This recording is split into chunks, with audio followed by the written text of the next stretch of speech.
আমি খবর পেয়েছি কয়েকদিন পর নাকি আপনাদের এলাকার মধ্যে আপনার ওসমান গনি সালেহী আসবেন।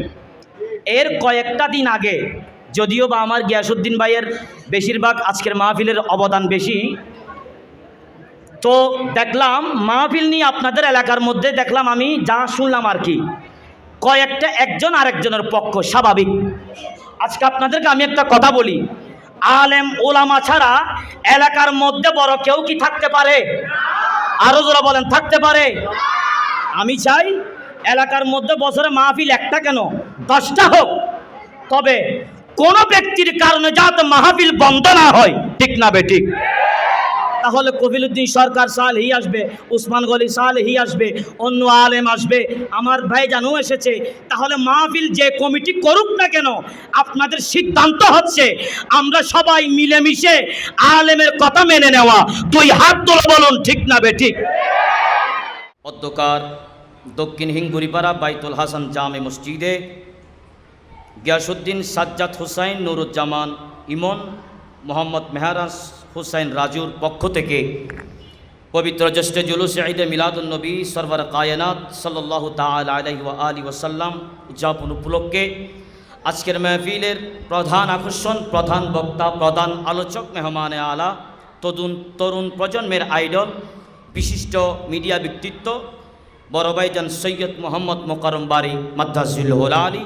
আজকের মাহফিলে আলোচনা রেখেছেন মাওলানা মোহাম্মদ জসিমউদ্দিন, আপনাদের এলাকার কৃতি সন্তান মাওলানা মনসুরুল আলম নুরি মাদ্দাজিল্লাহুল আলী। বিশেষ করে যারা নাত রসুল পড়েছেন আলী আসগর হাম্মাদি, আশরাফুল ইসলাম, আলফাজুল ইসলাম, বিশেষ করে জিকিরে তালিম সুফি মোহাম্মদ আব্দুল মান্নান, খাদেম দারুল মারিফত কমপ্লেক্স দরবার শরীফ।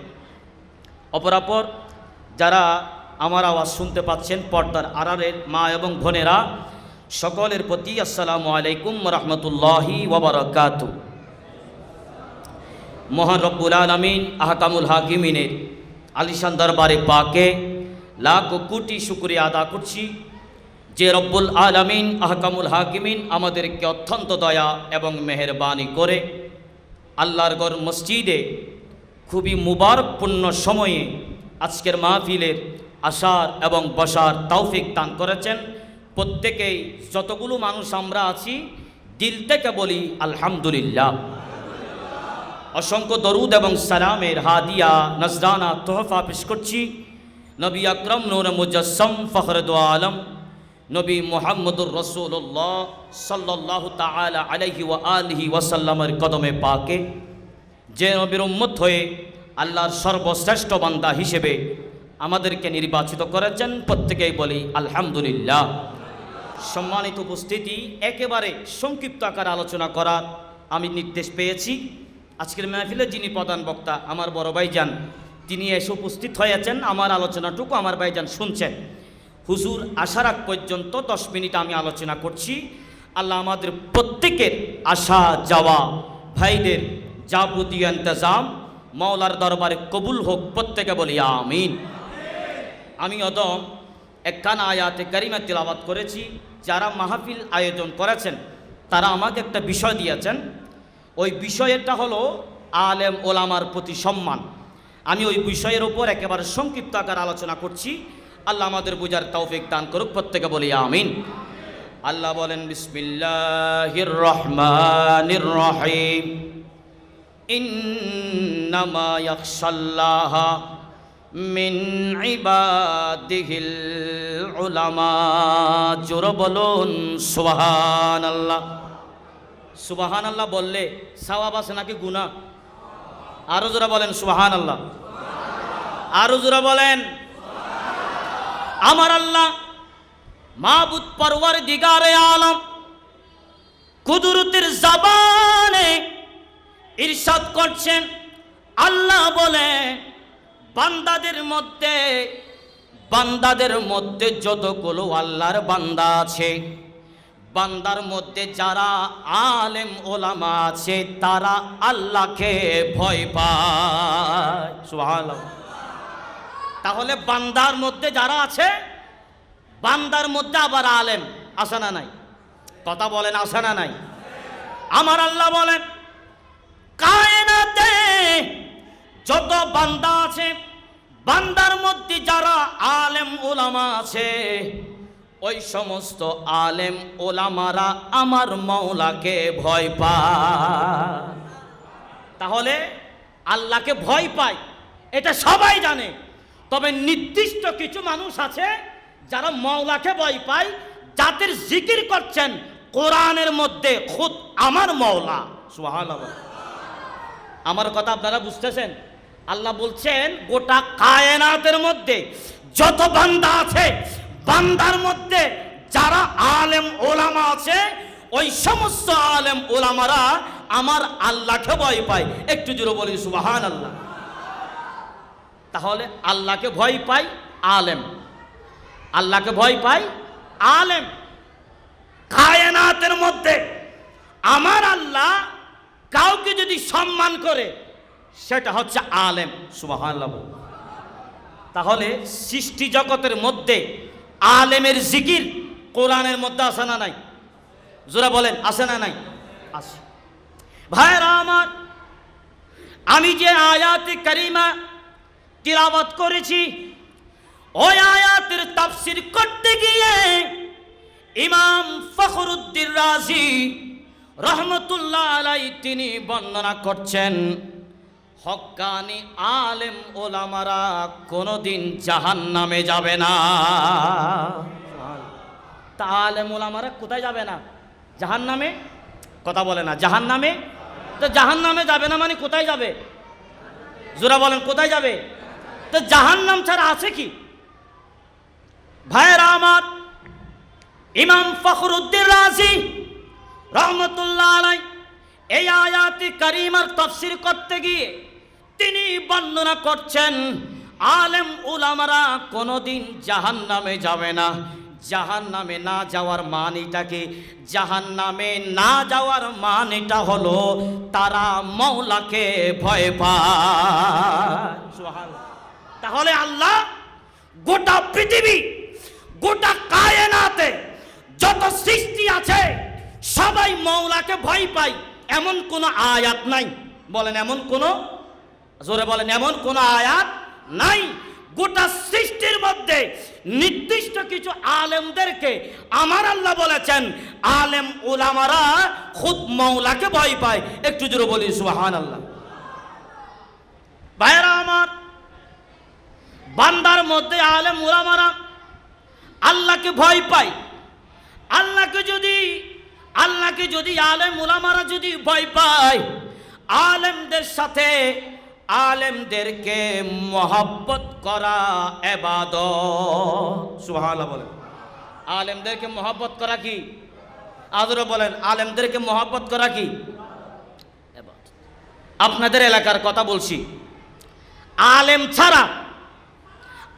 ছাড়া একটা সমাজ চলাটা কি সম্ভব? কথা বুঝতেছেন আপনারা? আলেম ছাড়া একটা সমাজ কোনোদিন চলতে পারে? কথা বলেন, চলতে পারে না। মানুষ মারা গেছে, আলেম প্রয়োজন। মানুষ জন্ম নিয়েছে, একজন সন্তান জন্ম নিয়েছে, নাম রাখার জন্য আলেম প্রয়োজন। শুধু তাই নয়, মসজিদের খাদেমগিরি, মসজিদের ইমামতি, মসজিদের খতিবগিরি, মসজিদের মুয়াজ্জিনগিরি, আলেম ছাড়া কোনো উপায়। তাহলে আলেমের বেতন অল্প। বলেন, আলেমের বেতন রহমত দিয়েছে কে? কেন? এই আয়াতে কারিমার কথা বলেছেন ইমাম ফখরুদ্দীন রাজি, আলেমরা জান্নাতে যাবে। আলেমরা জান্নাতে যাবে মানে জাহান্নামে যাবে না। তো জান্নাত জাহান্নাম ছাড়া আর কিছু আছে? আরে কথা বলেন, জান্নাত জাহান্নাম ছাড়া কিছু আছে না। তাহলে আলেম, হক্কানি আলেম যারা আছে তারা জান্নাতে যাবে। বলেছেন কে? আরো যারা বলেন, বলেছেন কে? আল্লাহ। সালাতুনিয়া সালামুনিয়া হাবিবাল্লাহ আলাইকুম। ভাইরা আমার, গভীর মনোযোগ। হযরত মাওলা আলী শের খুদা রাদিয়াল্লাহু তাআলা আনহু তিনি বর্ণনা করছেন, আল উলামা মাসাবিহুল আরদ। আমার হযরতে মাওলানা শের খোদা বলেন, আলেম উলামারা দুনিয়ার মধ্যে চেরাগ। সুবহানাল্লাহ বলেন। আলেমরা হচ্ছে দুনিয়ার মধ্যে কি? চেরাগ। চেরাগ মানে আলো, প্রদীপ। শুধু তাই নয়, মাওলা আলী আরো বলছেন, ওয়া খুলাফাউল আম্বিয়া। সুবহানাল্লাহ বলেন। তিনি বর্ণনা করছেন, আলেম ওলামারা জানশীন। জানশীন মানে তারা আম্বিয়ে কেরামের খলিফা। সুবহানাল্লাহ বলেন। শুধু তাই নয়, তিনি আরো বর্ণনা করছেন, ওয়া ওয়ারাসাতুল আম্বিয়া, অর্থাৎ আলেম ওলামারা নবীদের হলো উত্তরসূরি। সুবহানাল্লাহ বলেন। তাহলে আলেম ওলামার মর্যাদা, আলেম ওলামার সম্মান শুধু আমার মাওলা বলে নাই, আমার নবীও বলেছেন, সাহাবায়ে কেরামরাও বলেছেন। তাই মাথায় রাখবেন, আলেম আলেম সমাজের হতে পারে, আলেম আমাদের পরিচিত হতে পারে, তাহলে সম্মান দিয়েছেন কে? জোরা বলেন, সম্মান দিয়েছেন কে? ভাইরা আমার, আলেম ওলামাদেরকে মহব্বত করার জন্য, আলেম ওলামাদেরকে অনুসরণ করার জন্য, সেটার কথাও আমার নবী বলেছে। সুবহানাল্লাহ বলেন। আলেমদেরকে অনুসরণ করার কথা, আলেমের কথা মানার জন্য, আলেমের কথা শোনার জন্য, সেটাও আমার নবী নবুয়তের জাবানে বলে দিয়েছেন। একটু জোরে বলি সুবহানাল্লাহ। আমি কথা ভূমিকা বলছি না, আমি একেবারে আলোচনা শুরু করে দিয়েছি। একেবারে খুব কয়েক মিনিটের মধ্যে আমার হুজুর চলে আসবেন, একটু মনোযোগ দেন। ভাইরা আমার, হযরত আনাস রাদিয়াল্লাহু তাআলা আনহু তিনি বর্ণনা করছেন, ইত্তাবিউল উলামা ফাইন্নাহুম সুরুজুদ দুনিয়া ওয়া মাসাবিহুল আখিরাহ। তিনি আমার দয়াল নবীজি বলছেন, তোমরা আলেম ওলামাদেরকে অনুসরণ করো। বলে হুজুর, আলেম ওলামাদেরকে কেন অনুসরণ করব? আমার নবী বলে দিলেন, আলেমকে অনুসরণ করবা কারণ তারা হলো দুনিয়ার মধ্যে চেরাগ। সুবহানাল্লাহ বলেন। আলেম ছাড়া যখন কোনো উপায় নাই, আলেম ছাড়া যখন কোনো গতি নাই, তাহলে আলেম ছাড়া একটা সমাজ চলতে পারে না, আলেম ছাড়া কোনো একটা জেলা চলতে পারে না, আলেম ছাড়া আমরাও চলতে পারবো না। বলেন, মসজিদের হুজুরদের বেতন অল্প, বলেন বেতন, জোরা বলেন বেতন, একটু জোরা বলেন বেতন কম। মসজিদের হুজুররা এ বাংলাদেশের মধ্যে যতগুলো হুজুর আছে, যতগুলো আলেম ওলামা আছে, কেউ যদি মসজিদে যদি নামাজের দায়িত্ব পালন যদি না করে, কথা বুঝতেছেন আপনারা? সবাই যদি বলে আমরা মসজিদের ইমামতি করব না, সমাজের মানুষ কোনোদিন মসজিদ চালাতে পারবে না। ঠিক না বেঠিক? কথা বুঝতেছেন আপনারা? যতগুলো আলেম ওলামারা আছে, বেতন অল্প, কাপড় তেমনটা ঠিক নাই, সবাই যদি বলে আজকে থেকে ইমামতি করা বন্ধ, কেন? সাধারণ পাবলিকের কাছে আমাদের সম্মান নাই, সাধারণ মানুষের কাছে আমাদের কোনো ইজ্জত নাই, আজকে থেকে মসজিদে নামাজ পড়া বন্ধ। সবাই যদি আন্দোলন করে মসজিদের চাকরি না করার জন্য, মসজিদ তালা মারা ছাড়া কোনো উপায় নাই। আলেমের মর্ম বুঝতে হবে। এখন আমাদের সমাজের মধ্যে দেখা যায়, এলাকার ইমাম যখন পুরানো হয়ে যায়, তাকে কেউ অনেকে সম্মান করে না। আরে ভাই, আমরা পাবলিকরা জানি না, একজন আলেম, সমাজের আলেম চাইলেও একজন মুসল্লিকে জান্নাতে নিতে পারে। সুবহানাল্লাহ। জান্নাতে নিবে এলাকার মসজিদের ইমাম। আল্লাহ ওই ইমামকে, ওই আলেমকে ক্ষমতা দিয়েছেন কিনা? নামাতে বলেন দিয়েছেন কিনা? আরো যারা বলেন দিয়েছেন কিনা? দিয়েছেন। ভাইরা আমার, এলাকার মসজিদের ইমাম, সমাজের ইমাম, পার্শ্ববর্তী এলাকার ইমাম, অন্য আরেকজন আলেম হওয়ার পরেও আমরা তাকে গুরুত্ব দিচ্ছি না, আমরা তাকে ঘৃণা করছি। এটার কারণে এইটা বোঝা যায় আলেমের সম্মান আমাদের কাছে নাই। আলেমের সম্মান আমাদের যদি না থাকে, আমাদের দুনিয়াটা আমাদের জন্য ধ্বংস হয়ে যাবে, ঠিক না বেঠে? শুধু তাই নয়, আমার নবী বলেছেন, কোন বান্দা যদি আলেমকে হিংসা করে, আলেমের বদনাম করে, আলেমের সমালোচনা করে, আমার নবী বলছেন ওই বান্দা ধ্বংস হয়ে যাবে। ধ্বংস হওয়ার কারণ হলো সেই আলেমকে তুচ্ছ তাচ্ছিল্য করেছে, আলেমকে অপমান করেছে, আলেমকে মহব্বত করে নাই। তাহলে আমি যে আয়াতের আলোকে এই হাদিসে পাক বললাম, ইত্তাবিউল উলামা, মানে আলেমকে অনুসরণ করার কথা, আলেমকে মহব্বত করার কথা খুদ আমার মাওলা বলেছে। সুবহানাল্লাহ বলেন। আমি 3 বছর আগে আপনাদের এখানে আলোচনা করেছিলাম, অনেকে আমাকে চিনে, আমি ছোট মানুষ, এখনও দেখলাম আপনারা অনেকেই আছেন। গত 3 বছর আগে যখন আসছিলাম তখন আপনাদের জালাল হুজুর মসজিদের মধ্যে ছিল, ইনি ইন্তেকাল করেছেন, আল্লাহ তাকে জান্নাতবাসী করুক, প্রত্যেকে বলি আমিন। আল্লাহ তাকে ক্ষমা করুক, প্রত্যেকে বলি আমিন। ভাইরা আমার, যে আমি খবর পেয়েছি আপনাদের জালাল হুজুর ইন্তেকালের পরেও আপনারা বের করে দেন নাই, ইজ্জত সহকারে তার আপন দেশের বাড়িতে আপনারা সম্মান দিয়ে পাঠিয়ে দিয়েছেন, ঠিক না বেঠিক? ভাইরা আমার, গভীর মনোযোগ। আলেম উলামাদেরকে ইত্তাবিউল উলামা, আলেম উলামাদেরকে মহব্বত, আলেম উলামাদেরকে অনুসরণ করতে বলেছেন আমার আল্লাহ। আলেম উলামার কথা শুনতে বলেছেন আমার আল্লাহ। আলেমরা জান্নাতে যাবে সেটাও বলেছেন আমার আল্লাহ। শুধু তাই নয়, আলেম কায়নাতের মধ্যে যত বান্দা আছে, বান্দার মধ্যে কিছু বান্দা আছে যারা আলেম ওলামা, হক্কানি আলেম ওলামা, তারা আল্লাহকে ভয় পায়। তাহলে কোন পাবলিক, কোন মুসল্লি আল্লাহকে ভয় পাবে সেটার কথা কোরআনে নাই।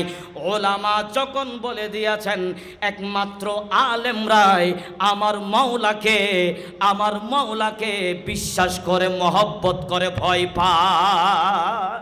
সুবহানাল্লাহ বলেন, আরো জোরে বলেন। তাহলে আলেম উলামাকে মহব্বত করার প্রয়োজন আছে না নাই? আরো জোরে বলেন, প্রয়োজন আছে না নাই? শুধু বাইরে, শুধু তা নয়, আরো আছে। আমার নবী বলেছেন আলেমের চেহারার দিকে তাকানো ইবাদত। আলেমের চেহারার দিকে তাকানো, আরো জোরে বলেন, আলেমের চেহারার দিকে তাকানো আন-নজরু ইলা ওয়াজহিল আলিম। অন্য আরেকটা riwayat আছে আন-নজরু ইলা ওয়াজহি আলিয়ুন, মাওলা আলীর চেহারার দিকে তাকানো ইবাদত। আলেম ওলামার চেহারার দিকে তাকানো ইবাদত।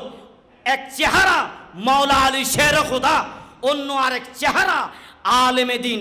তাহলে আলেমের সাথে মহব্বত রাখার দরকার আছে না নাই? আরো জোরে বলেন, আছে না নাই? আছে। আলেম ওলামার যদি মহব্বত থাকে, আজকের পর থেকে হুজুরের নাম্বার থাকলে আমরা সবাই ডিলিট করে দিব, ঠিক না বেঠিক? বুঝের আপনাদের মন ঠিক আছে? আল্লাহ আমাদের বুঝার তৌফিক দান করুক, প্রত্যেকে বলি আমিন।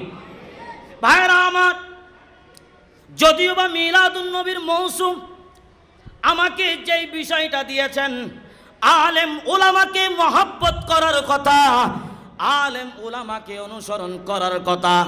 এলাকার মধ্যে আলেম আছে না নাই? জোরে বলেন, আছে না নাই? এলাকার মধ্যে আলেম আছে, এলাকার মধ্যে সর্দার আছে, এলাকার মধ্যে মেম্বার আছে, এলাকার মধ্যে চেয়ারম্যান আছে। এখন বলেন, সভাপতি, সেক্রেটারি, সর্দার, আলেম, 4 জন বললাম। 4 জনের মধ্যে সবার উপরে কে? মাশাআল্লাহ, সবার উপরে কে? কিন্তু আলেম যদি স্থানীয় হয়, আলেমের ঘর যদি আপনাদের সাথে হয়, হদ হুজুরিবে কিওর হুজুর, হুজুরিবারে তো আয়তে গুসুড়া হালে তো খস ও সারা দেখি। আরে কিসের হুজুর, সে তো আমার সামনে গেঞ্জি পরে যায়। আরে ভাই, আপনাদের স্থানীয় হতে পারে, গেঞ্জি পরে চলাফেরা করে সেটা হতে পারে। আপনি তো আলেম সম্পর্কে চেনেন না, ওই গেঞ্জি পরা আলেম আপনাকে জান্নাতে নিতে পারে। সুবহানাল্লাহ। গেঞ্জি পরা আলেম আপনাকে আমাকে জান্নাতে নিতে পারে। তাহলে যেই আলেম আমাকে আপনাকে জান্নাতে নেওয়ার সামর্থ্য খুদ মাওলাই করিম দিয়েছেন, তাহলে আলেম ওলামাদেরকে মহব্বত করার প্রয়োজন আছে না নাই? আরো যারা বলেন আছে না নাই? আছে। আল্লাহ পাক সুবহানাহু ওয়া তাআলা আমাদের প্রত্যেকের মাহফিল আজকের ইন্তজাম কবুল করুক, প্রত্যেকে বলি আমিন। ভাইরা আমার, রাসূল আরবি সরওয়ার কায়নাত সাল্লাল্লাহু তাআলা আলাইহি ওয়া আলিহি ওয়া সাল্লামার যে শান ও আজমত, এগুলো একমাত্র আলেম ছাড়া এগুলোর সমাধান কি কেউ দিতে পারে না। আপনারা আমরা সকলে জানি আলেম ওলামারা হচ্ছে নবীদের ওয়ারিস। যেখানে লেখাপড়া করেছেন তার আকীদা যদি আহলে সুন্নাত ওয়াল জামাত হয়, আহলে সুন্নাত ওয়াল জামাতের আকীদা ভিত্তিক যদি হয়ে থাকে, ওই আলেমের কথা আমরা যদি মানি, ওই আলেমের কথা আমরা মানার কারণে আল্লাহ আমাদেরকে জান্নাত দিবে। ঠিক না বেঠি? দুই হাত তোলা বলুন, ঠিক না বেঠি? আল্লাহ আমাদের জবানকে, হাতকে কবুল করুক, প্রত্যেকে বলি আমিন। তাহলে আলেম ওলামাদেরকে সম্মান করবেন, ইজ্জত করবেন, মহব্বত করবেন, ভালোবাসবেন। কারণ আলেমটা একেবারে অল্প টাকা দামের হতে পারে, কিন্তু তার সম্মান, তার ইজ্জত, তার মহব্বত খুদ আমার মাওলা কোরআনুল কারীমের মধ্যে জিকির করেছেন। একটু জোরে বলি সুবহানাল্লাহ। তাহলে আলেমের কথা আমরা যদি মানি, আলেমকে যদি সম্মান করি, আলেমের সম্মান করার কথা আমরা যখন শুনেছি, আমরাও আলেম ওলামাকে মোহাব্বত করব। একটু জোরে বলি সুবহানাল্লাহ। শুধু আলেমের মোহাব্বত নিয়ে যদি আলোচনা করতে গেলে লম্বা সময় লেগে যাবে। আমি একেবারে মাঝখানে গ্যাপ দিয়ে বলছি। ভাইরা আমার, আলেমের সম্মান কতটুকু? আমার নবী বলেছেন, সাগরের মধ্যে মাছ আছে, ওই মাছ পর্যন্ত আলেম উলামার জন্য দোয়া করে। সুবহানাল্লাহ বলেন। সাগরের মধ্যে মাছ আছে না নাই? নাই মনে হয়, আপনাদের আওয়াজে বোঝা যায় সাগরের মধ্যে কোনো মাছ থাকে না। একটু জোরে বলেন আছে না নাই? আরো জোরে বলেন আছে না নাই? তো সাগরের মধ্যে যদি মাছ থাকে, ওই মাছ যদি আলেমের জন্য দোয়া করে, ওই আলেম যদি জান্নাতে যায়, ওই আলেমদের সাথে মহব্বত রাখার প্রয়োজন আছে না নাই? আরো যারা বলেন আছে না নাই? যদি থাকে, আলেম ওলামাদেরকে মহব্বত করবেন। আল্লাহ আমাদের বুঝার তৌফিক দান করুক, প্রত্যেকে বলি আমিন। ভাইরা আমার নবীজি সরওয়ার কায়নাত সাল্লাল্লাহু তাআলা আলাইহি ওয়া আলিহি ওয়া সাল্লাম অন্য আরেক হাদিসের মধ্যে বলেছেন, আলেম উলামারা নবীর ওয়ারিস। যেই দিন, যে তাওহীদ, যে রিসালাত আহলে সুন্নাত ওয়াল জামাতের প্রচার প্রসারের মধ্যে, খেদমতের মধ্যে, দ্বীনে খেদমতের মধ্যে যারা আছে, তারা সবাই হচ্ছে আলেম। সুবহানাল্লাহ বলেন।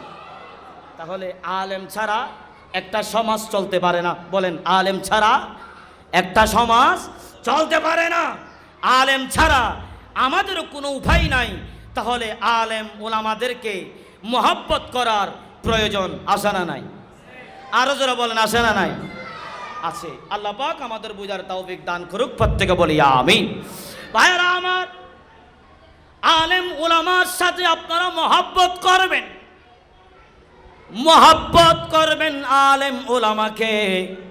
আলেম ওলামারা যে সিদ্ধান্ত দিবে, ওই সিদ্ধান্ত আমাদেরও মেনে নেওয়ার প্রয়োজন আছে না নাই?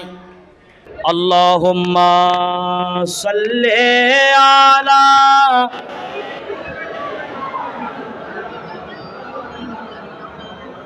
ওয়ালা আলি সাইয়্যিদিনা।